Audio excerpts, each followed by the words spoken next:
Welcome all of you हमारे channel future shapers में। तो आज हम एक नई सीरीज़ स्टार्ट करने वाले हैं जो कि ज्योग्राफी के लिए होगी।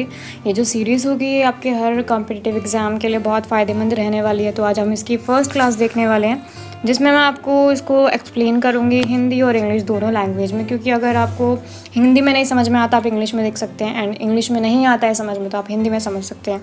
तो यहाँ पे मैं आपको बाइनरी लैंग्वेज लेके चलने वाली हूँ। जैसे हम जानते हैं कि हम ज्योग्राफी को हिंदी में भूगोल बोलते हैं, और जो हमारा ये भूगोल वर्ड है ये दो शब्दों से मिलकर बना है। पहला है आपका भू, जिसका नाम होता है पृथ्वी, मतलब भू का मतलब होता है पृथ्वी। दूसरा वर्ड है गोल, इसका मतलब होता है कोई चीज़ जो कि गोलाकार में है।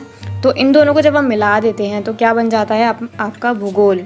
जैसे मैंने आपको बताया कि हमारे अर्थ का कोई शेप नहीं है, उसका कोई अपना खुद का शेप नहीं है। पहले बोला जाता था कि जो अर्थ का शेप है वो अंडाकार है, लेकिन हमारी जो पृथ्वी है उसका जो आकार है वो जियोड है, जिसको हम हिंदी में भू आप बोलते हैं। मतलब उसका कोई एक फिक्स्ड आप कहें कि कोई शेप नहीं है, ना कि वो गोल है, ना वो अंडाकार है, ना वो स्फेरिकल है, वो कुछ नहीं है। वो एक सिर्फ और सिर्फ जियोड है, जिसको हिंदी में भू आप बोलते हैं। अगर मैं आपको बताऊं कि आपका जो जियोग्राफी वर्ड है इसका फॉर्मेशन कहाँ से हुआ, तो ग्रीक भाषा में हम पृथ्वी को जियो बोलते हैं एंड ग्राफिक को बोलते हैं ग्राफो। अलग अलग लैंग्वेज में अलग अलग शब्दों का अलग अलग मतलब होता है, और हिंदी में हम इसे बोलते हैं पृथ्वी का वर्णन करना।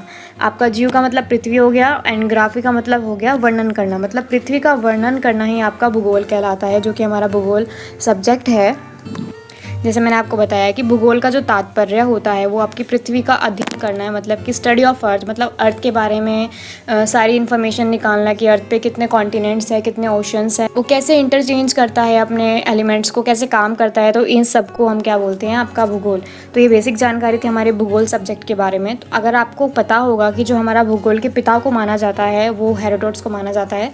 इन्होंने ही सबसे पहले जो है भूगोल के विषय में अपने जो आप कह सकते हैं अपने पॉइंट ऑफ व्यू रखे थे। और एक फैक्ट और है, इन्होंने ना एक बुक लिखी थी जिसको जेस पीरियोडी का नाम दिया गया था। इन्होंने इसमें क्या करा था, जो आपका मेडिटेरियन सी है ना, इसके बारे में बिल्कुल एक्सप्लेन डिटेल बताई थी, जो कि आपका जेस पीरियोडी का बुक में है। ये 1 मार्क क्वेश्चन में बन सकता है, तो आप इसको नोट कर लो कहीं पर भी। और अगर आपका सेकेंड क्वेश्चन आ जाए कि व्यवस्थित भूगोल यानी कि जो आपका एस्टेब्लिश्ड ज्योग्राफी है इसके फादर कौन है, तो ये आपके इरेटोस्थेनीज हो जाएंगे। इन्होंने भी एक बुक लिखी थी जिसका नाम था जियोग्राफी का, जिसमें इन्होंने अपने पॉइंट ऑफ व्यू को बताया था। तो 2 बुक्स याद रखना, जो आपका हेरोडोट्स हैं यानी कि जो आपके भूगोल के पिता हैं, फादर ऑफ ज्योग्राफी, उन्होंने एक बुक लिखी थी जेस पीरियोडिका। एंड जो आपका सेकंड है पॉइंट कि व्यवस्थित यानी कि जो आपका एस्टेब्लिश्ड ज्योग्राफी है उसके फादर किसे कहा जाता है, वो इरेटोस्थेनीस को कहा जाता है। इन्होंने एक बुक लिखी थी जिसका नाम ज्योग्राफी का है। अब हम अगर ज्योग्राफी को पढ़ते हैं तो ज्योग्राफी बहुत बड़ा एक वास्ट सब्जेक्ट है, जो अपने आप में ही पीएचडी वालों के लिए बहुत ज़्यादा बड़ा हो जाता है। तो इसको भी हम बहुत सारे भागों में बांट के पढ़ते हैं, लेकिन हमें गवर्नमेंट एग्ज़ाम के बेस पे देखा जाए तो इसके 2 पार्ट माने जाते हैं। पहला आपका मानव भूगोल, एंड जो आपका सेकेंड है वो है भौतिक भूगोल। भौतिक का मतलब होता है फिजिकल ज्योग्राफी, और जो आपका मानव भूगोल है यानी कि ह्यूमन ज्योग्राफी। अब मैं आपको बताऊं कि आपका जो फिजिकल भूगोल है यानी कि भौतिक भूगोल है, इसका जो फादर है वो पॉलिडोनियस को कहा जाता है। एंड जो आपका मानव भूगोल है यानी ह्यूमन ज्योग्राफी है, इनका जो आप कहीं फादर माना जाता है वो फ्रेडरिक रेडजेल को माना जाता है। अब यहाँ पर आपको कुछ MCQ क्वेश्चंस देखने के लिए मिलेंगे जो कि बहुत ज़्यादा इंपॉर्टेंट है। ये प्रीवियस ईयर क्वेश्चंस हैं जो कि बहुत बार रिपीट हो चुके हैं और बार बार रिपीट होते ही रहते हैं। अगर आपसे पूछा जाए कि फादर ऑफ मॉडर्न ज्योग्राफी तो क्या होगा, मतलब कि आपके आधुनिक भूगोल के जो पिता हैं वो किसे कहा जाएगा, तो वो आपका अलेक्जेंडर वॉन हम्बोल्ट हो जाएंगे। एंड देन सेकंड है आपका फादर ऑफ इंडियन ज्योग्राफी किसे कहा जाएगा, मतलब कि भारतीय भूगोल का पिता किसे कहा जाएगा, तो ये आपके जेम्स रेनल हो जाएंगे, जेम्स रेनल। थर्ड पॉइंट है फाउंडर ऑफ ग्लोब, मतलब कि सबसे पहली बार ग्लोब किसने बनाया था। अब हमारी पृथ्वी इतनी ज़्यादा बड़ी है, हम अगर उसके बारे में कुछ पढ़ना चाहते हैं तो ये तो है नहीं कि हम स्पेस में जाके उसके बारे में पढ़ेंगे। तो इसीलिए उसका पृथ्वी का छोटा जो प्रारूप होता है उसको ग्लोब कहते हैं, और इसी छोटे प्रारूप को सबसे पहले आपका बनाया था मार्टिन बेहेम ने। ठीक है। और सेकंड है आपके सामने कि सबसे पहले नक्शा जो आपका मैप होता है वो किसने बनाया था, तो जो आपका एनेक्सिमॉन्डर है, इन्होंने सबसे पहले विश्व का सबसे पहला मैप बनाया था। अब आपको ये भी चीज़ पता है कि जो ग्लोब होता है वो थोड़ा सा बड़ा होता है आकार में, तो उसको हम हर जगह पोर्ट नहीं कर सकते हैं। अगर हमें उसके बारे में स्टडी करनी है तो उसी का एक छोटा हल्का सा रूप वो क्या हो जाता है, वो आपका मैप हो जाता है, जो कि सबसे पहली बार किसने बनाया था, वो एनेक्सिमॉन्डर ने बनाया था। अगर मैं आपको गवर्नमेंट एग्ज़ाम के पॉइंट ऑफ व्यू से बताऊं कि हमें ज्योग्राफी में क्या क्या पढ़ना होता है, दो तरह की ज्योग्राफी पूछी जाती है। एक तो आपका विश्व भूगोल होता है जो कि वर्ल्ड ज्योग्राफी होती है, एंड आपका एक इंडिया के लेवल पे जो भूगोल होती है, ज्योग्राफी होती है, वो पूछी जाती है। लेकिन आप एक चीज़ देखेंगे यहाँ पे, जो यूपीएससी जैसे बड़े बड़े एग्जाम्स हैं ना, आपके यूनियन पब्लिक सर्विस कमीशन, तो यहाँ पे आपको वर्ल्ड ज्योग्राफी भी पढ़नी पड़ती है। लेकिन अगर आप सिर्फ एसएससी वगैरह की तैयारी करना चाहते हैं तो यहाँ पे आपको ज़्यादातर भारतीय भूगोल से ही क्वेश्चन देखने के लिए मिलते हैं। और ये दोनों जो पार्ट हैं ये भी कुछ अपने पार्ट्स में डिवाइडेड है। जैसे आपका जो वर्ल्ड ज्योग्राफी है ये भी दो पार्ट्स में डिवाइड है, जो कि आपका भौतिक भूगोल है और मानव भूगोल है, यानी कि जो आपका फिजिकल ज्योग्राफी है एंड आपकी ह्यूमन ज्योग्राफी है। अब हम सबसे पहले हमारा कौन सा पार्ट क्लियर करने वाले हैं, तो हम अपना वर्ल्ड ज्योग्राफी का जो भौतिक वाला पार्ट है इसको हम पूरा करेंगे। लेकिन हमें सबसे पहले ये जानना है कि पृथ्वी आई कहाँ से, पृथ्वी बनी कैसे। तो उसके लिए हमें सबसे पहले क्या पढ़ना पड़ेगा, आपका यूनिवर्स, आपका ब्रह्मांड पढ़ना पड़ेगा कि कैसे हमारी पृथ्वी की उत्पत्ति हुई, फॉर्मेशन कैसे हुआ। उसके बाद हम सोलर सिस्टम पढ़ेंगे, जो कि हमारे सारे के सारे प्लैनेट्स हैं हमारे यूनिवर्स में हुआ, वो उनके बारे में हमें कुछ जानकारियाँ लेनी पड़ेंगी। एंड जो आपका लिथोस्फीयर है, हाइड्रोस्फीयर है एंड आपका एटमॉस्फेयर है। अगर हमें कहीं पर भी जाने, कहीं भी मानव जीवन शुरू करने के लिए ज़रूरत पड़ेगी तो सबसे पहले किन चीज़ों की पड़ सकती है, आप सोच सकते हैं। पानी की पड़ेगी, हवा की पड़ेगी एंड खाने की पड़ेगी। लेकिन सबसे मेन ये भी है कि हमें रहने के लिए सबसे ज़्यादा लैंड की ज़रूरत पड़ेगी। तो सोलर सिस्टम में हमें ये पता चलेगा कि हमारे यूनिवर्स में कितने सारे स्टार्स हैं, आकाशगंगाएं हैं, मिल्की वेज हैं, इन सब के बारे में हम पढ़ेंगे। देन आपका लिथोस्फीयर आ जाएगा, मतलब लैंड कैसे बने। आपको पता होगा कि हमारा जो पृथ्वी बहुत नए एकदम आदिम अवस्था में था, मतलब एकदम न्यू बॉर्न था, तब उसके पास सिर्फ एक ही लैंड हुआ करता था जिसको हम पेंजिया के नाम से जानते थे। लेकिन कुछ समय के बाद वो क्या हुआ, 7 टुकड़ों में डिवाइड हो गया। तो उन सब के बारे में पढ़ना है, वो लिथोस्फीयर में आपका आ जाएगा। एंड जो आपका हाइड्रोस्फीयर है, मतलब कि हमारी पृथ्वी पे लगभग 71% ऑफ वाटर है। तो इसके बारे में हम पढ़ेंगे कि सबसे बड़ा महासागर जो आपका ओशन है वो कौन सा है। इन सब के बारे में पढ़ना है हाइड्रोस्फीयर में। देन आपको ज़िंदा रहने के लिए सांस लेना बहुत ज़रूरी है, पौधों के लिए आपका कार्बन डाइऑक्साइड बहुत ज़्यादा ज़रूरी है। तो इन सभी जो गैसेस का मिक्सचर है वो आपका एटमॉस्फेयर में आपको मिलेगा, तो हम इसके बारे में पढ़ने वाले हैं। तो ये हमारा एक बेसिक सा आप कह सकते हैं कि इंट्रोडक्शन था हमारी ज्योग्राफी को लेके। भारतीय भूगोल को अगर हम देखें तो इसके बारे में आपको बाद में बताऊंगी, क्योंकि अभी हमको इसका जो बेसिक इंट्रोडक्शन होगा वो दूसरी या तीसरी क्लास में दूंगी मैं आपको। आगे चलते हैं। अब आपसे एक चीज़ पूछी जा सकती है कि जो आपका बिग बैंग थ्योरी है, जिसको हम हिंदी में महाविस्फोटक सिद्धांत बोलते हैं, ये किसने दी थी। तो ये जो आपके जॉर्ज लैमेंटियर हैं, इन्होंने आपकी बिग बैंग थ्योरी दी थी, जो कि बेल्जियम के रहने वाले थे। अब हम देखते हैं कि हमारी पृथ्वी का जो निर्माण है, मतलब फॉर्मेशन ऑफ अर्थ कैसे हुआ। तो ऐसी मान्यता है, ऐसा सपोज किया जाता है कि जो हमारी पृथ्वी है वो सबसे पहले कहाँ पर पाई जाती थी, वो एक सन से फॉर्म हुई है। मतलब सन जब उसके अंदर विस्फोट वगैरह होते रहते थे, तो एक बार क्या हुआ, मैं आपको अपनी कोई कहानी नहीं बता रही हूँ, जैसा लोग मानते हैं, जैसा ज्योग्राफिक्स मानते हैं, वैसा मैं आपको बता रही हूँ। ऐसा माना जाता है कि जो हमारी पृथ्वी है उसका जो फॉर्मेशन हुआ है वो सन से हुआ है। उसके बाद क्या हुआ, हमारी पृथ्वी एक आग का गोला रही बहुत मिलियन ट्रिलियन सालों तक।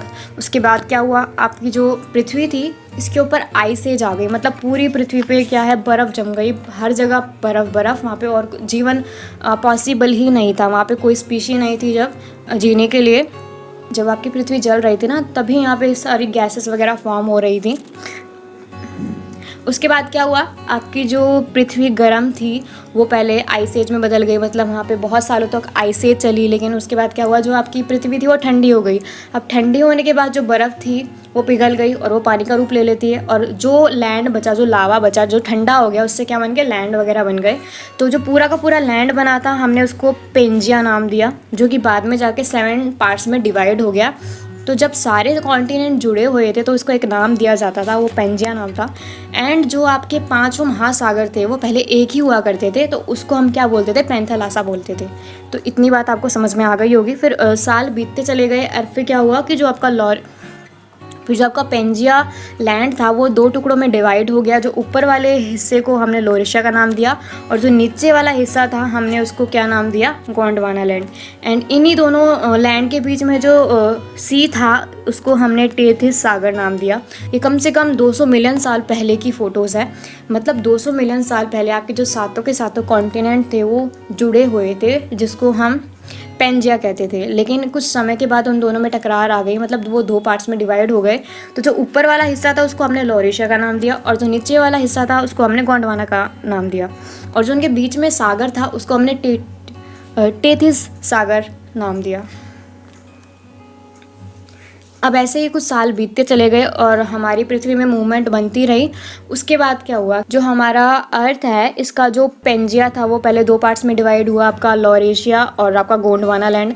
अब ये जो लॉरेशिया और गोंडवाना लैंड था ये भी टुकड़ों में बट गए, डिवाइड हो गए। तो जो ऊपर आपका लॉरेशिया था वो 3 कॉन्टिनेंट में बदल गया। पहला आपका उत्तरी अमेरिका, देन आपका यूरोप, एंड देन आपका थर्ड है एशिया। एंड जो आपका नीचे वाला यानी आपका जो गोंडवाना लैंड था वो 4 कॉन्टिनेंट में बदला।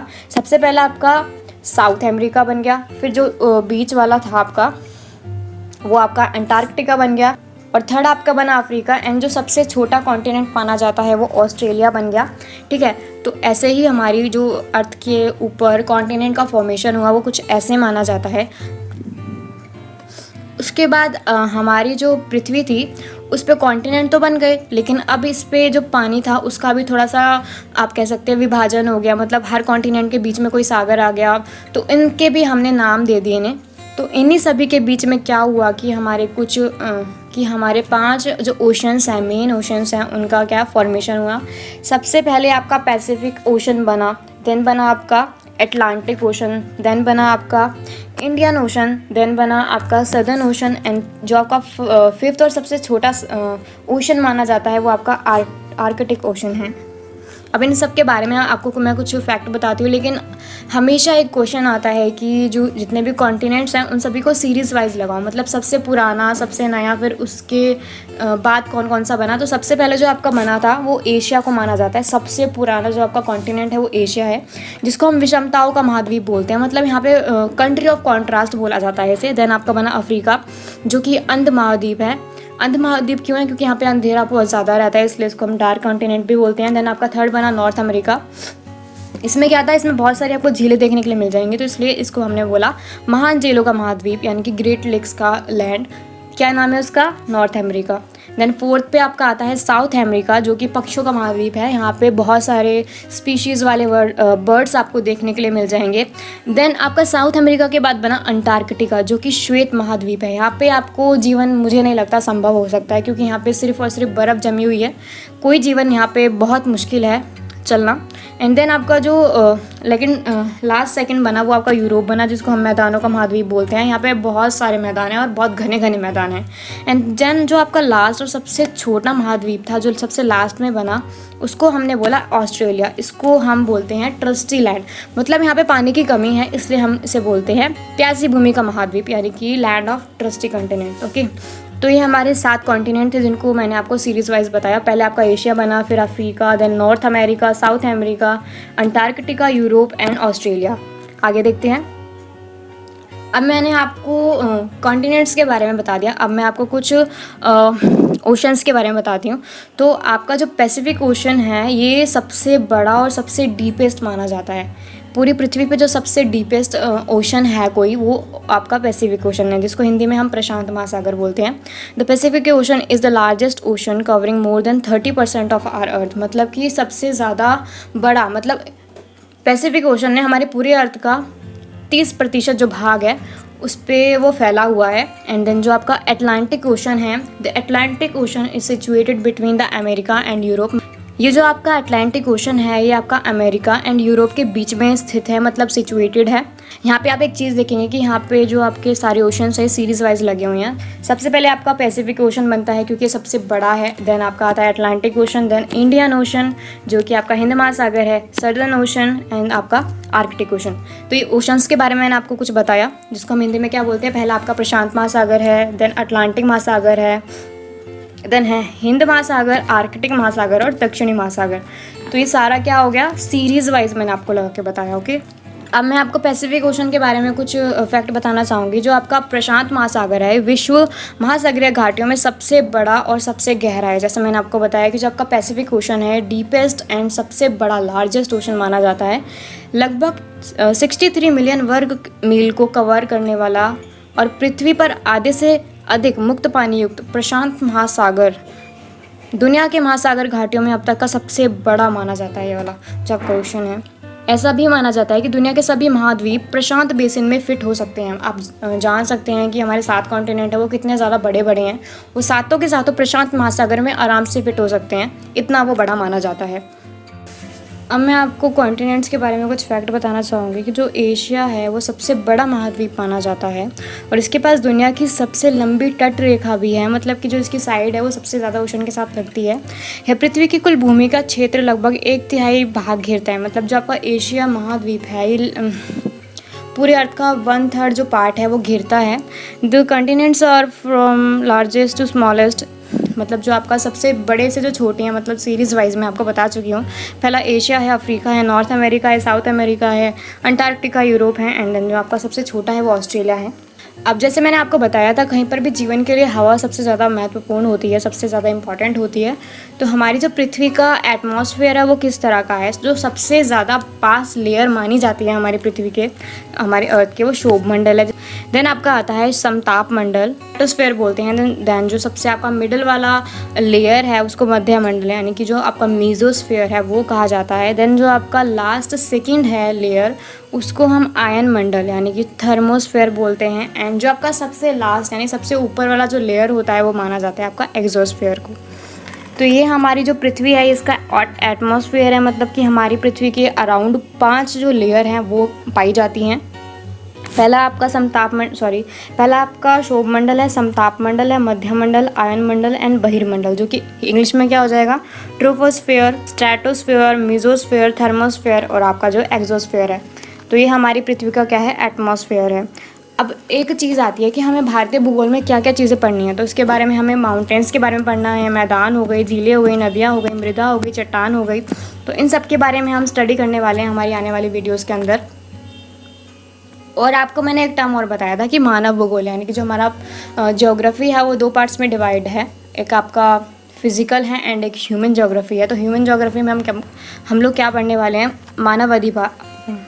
मानव अधिवास, मतलब अधिवास से मतलब है कि हमारा जो जनसंख्या है, जो लोग हैं वो किस तरह से रहते हैं, किस तरह के लैंड पे रहते हैं, जनसंख्या कहाँ पे ज़्यादा है, कहाँ पे कम है, जो आपका उद्योगों का जो स्थानांतरण है वो कैसा है, मतलब जब का फैक्ट्रीज़ वगैरह होती है वो कैसे काम करती है। देन आपका जो 4th लास्ट है कृषि। इसके अलावा भी बहुत सारे टॉपिक्स हैं जो कि आपके मानव भूगोल के अंदर आते हैं। अब मैं आपको एक और फैक्ट बताना चाहूँगी कि जैसा कि हम जानते हैं कि हमारा जो भारत है ये क्षेत्रफल के आधार पे पूरे विश्व में 7th नंबर पे आता है। तो सबसे ज़्यादा बड़े और सबसे ज़्यादा छोटे कौन कौन से और देश हो सकते हैं उन सब के बारे में हम देखते हैं। तो सबसे बड़ा आपका रूस माना जाता है, देन आपका कनाडा माना जाता है, देन आपका चीन, अमेरिका, ब्राज़ील, ऑस्ट्रेलिया, भारत और अर्जेंटीना। एक और होता है आपका कज़ाकिस्तान जो कि आपका 9th नंबर पे आता है।